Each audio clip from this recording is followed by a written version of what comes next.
इस भयानक जंग के बीच खौफनाक साजिश का कच्चा चिट्ठा लेकर हाजिर हूं मैं, प्रशांत चुरहे।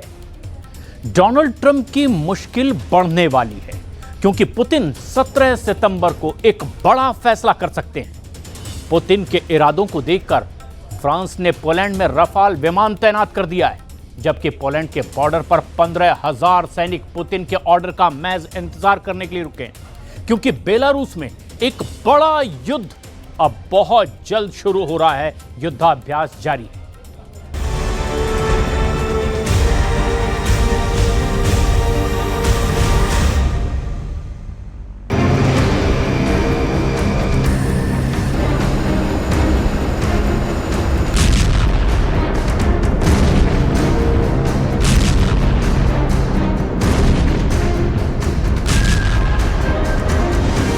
पुतिन को चैलेंज करने के लिए रफाल पोलैंड के आसमान में गश्त लगा रहा है। युद्ध का माहौल अंगड़ाई ले रहा है।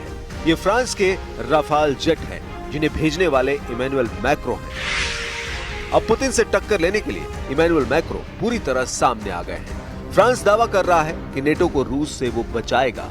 फ्रांस ने रूस को यूक्रेन के बॉर्डर पर रोकने के लिए अपने सबसे खतरनाक फाइटर जेट रफाल को पोलैंड में तैनात कर दिया है। रफाल बख्शेगा नहीं, इसकी गारंटी रफाल पर लगी मिसाइल दे रही है। रफाल के विंग टिप पर लगी माइका मिसाइल ये एयर टू एयर मिसाइल है, जो दुश्मन के विमान को 80 किलोमीटर की रेंज में मार सकती है। जब दूसरा रफाल पलटता है तो उसकी विंग्स के नीचे नजर आती है मैजिक सुपर 530 मिसाइल। इसकी रेंज है 40 किलोमीटर, यानी लंबी और छोटी दूरी। मैजिक सुपर 530 और माइका हर तरह के खतरों के लिए रफाल पूरी तरह तैयार है। और उसके सामने इस वक्त चुनौती है पुतिन के विमानों और रूस से लॉन्च होने वाले ड्रोन को रोकना। अब रफाल को पोलैंड पहुंचाने की नौबत क्यों आई है, इसे दिखाने के लिए आपको ले चलते हैं बेलारूस, जहां हो रहा है ऐसा युद्धाभ्यास जिसने पूरे नेटो की जड़ों को हिलाकर रख दिया है।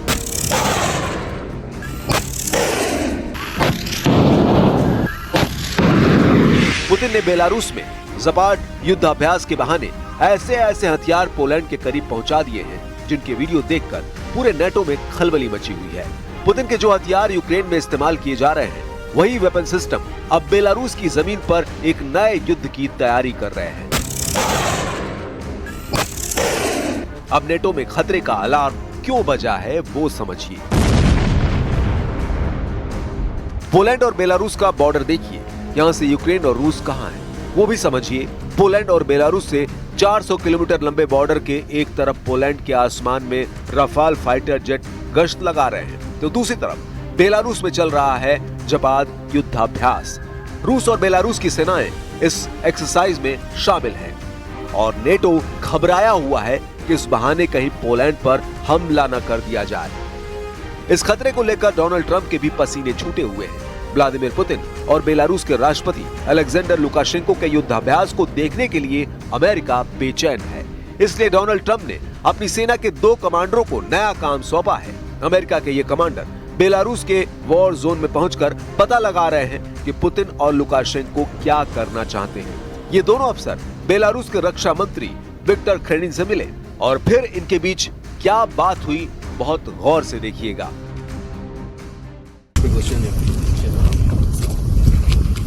Очень рад, что вы отозвались на наше приглашение.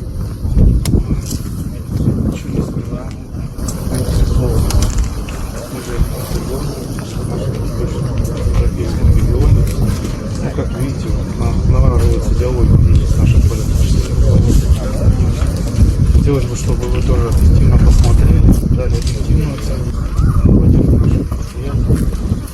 Они, к сожалению, немножко обросли различными ситуациями. Пообщаться с людьми. Спасибо. इसके बाद बेलारूस के रक्षा मंत्री ने अपने कमांडरों से कहा कि अमेरिकी अफसर जो चाहें वो देखें, जहां चाहें वहां जाएं, उनके लिए हर इंतजाम किया जाए। 2022 में बेलारूस और रूस ने मिलकर एक ज्वाइंट रीजनल फोर्स बनाई थी। इस फोर्स में रूस के हजारों सैनिक शामिल हुए थे। यही फोर्स मिलकर लगातार नेटो के बॉर्डर पर एक्सरसाइज करती रही है। मुश्किल भौगोलिक हालात में कैसे काम करें, इसके लिए बेलारूस और रूस की सेनाओं ने प्रैक्टिस तेज कर दी है। चाहे ठंड का वक्त हो, बर्फ जमी हो या फिर बारिश के बाद दलदली जमीन पर फौज को आगे बढ़ाने का मिशन, रूस और बेलारूस की फौज ऐसे काम कर रही है जिसमें सेना दो देशों की है, लेकिन उनका कमांडर एक है।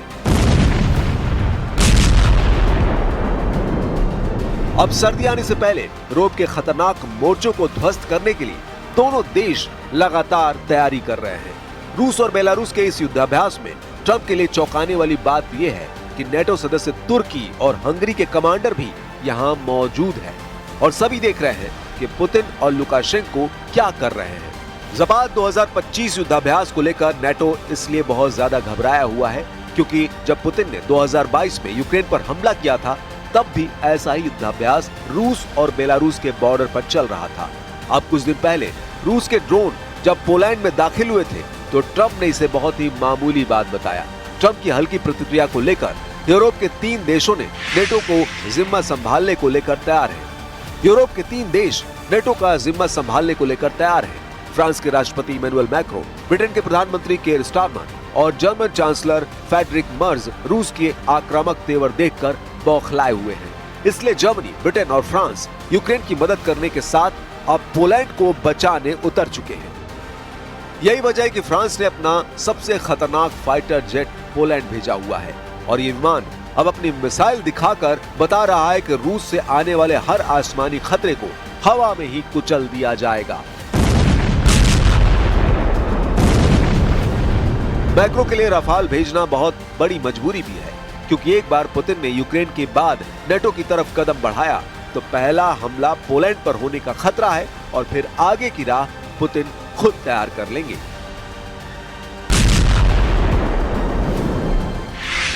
पुतिन की तैयारी चौतरफा नजर आ रही है। वो समंदर से जिरकॉन हाइपरसोनिक मिसाइल भी फायर कर रहे हैं। उनके सुखोई 34 सुपरसोनिक बॉम्बर भी तैयार कर दिए गए हैं। रूस और बेलारूस अपनी सेनाओं के बीच तालमेल बढ़ाने के लिए किसी भी हद तक जाने को तैयार है। पोलैंड इस तैयारी का सबसे बड़ा नुकसान उठा सकता है। इसकी आशंका पूरे नेटो को है।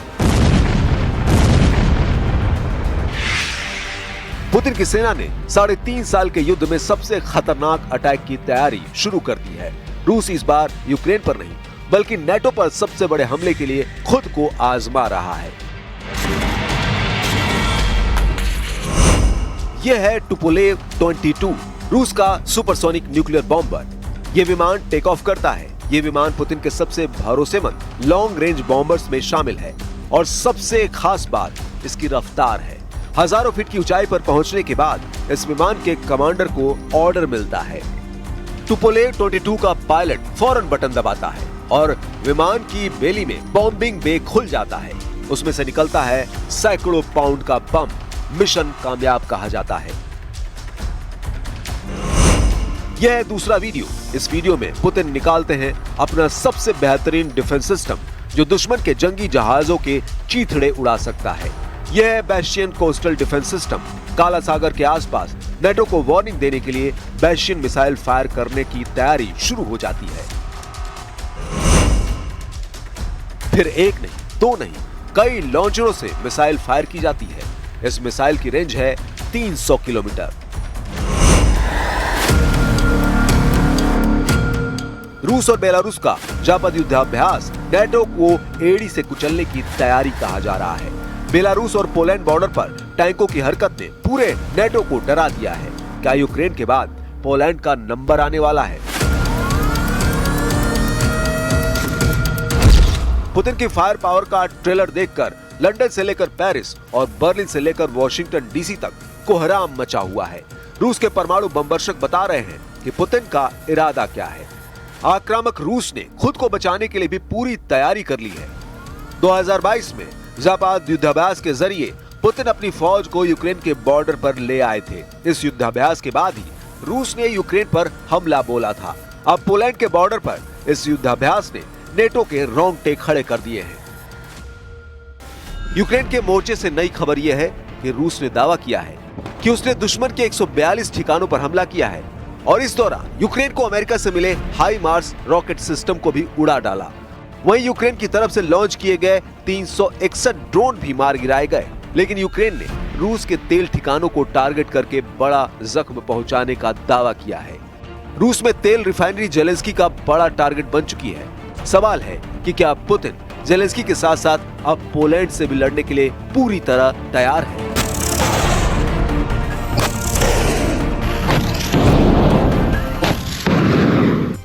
क्या इजराइल पर एक जबरदस्त हमला करने के लिए अब इस्लामी सेना तैयार हो रही है? क्योंकि कतर की राजधानी दोहा में 50 से ज्यादा मुस्लिम देशों ने इजराइल से बदला लेने की कसम खा ली है और दावा यह किया जा रहा है कि कतर, तुर्की, ईरान और सऊदी अरब मिलकर के अब इजराइल से सीधे मुकाबला करेंगे। ईरान के एक पूर्व जनरल ने तो दावा किया है कि बहुत जल्द मुस्लिम देशों की भी एक नेटो की तरह सेना तैयार होगी और इजराइल का इस धरती से वजूद ही मिटा देगी।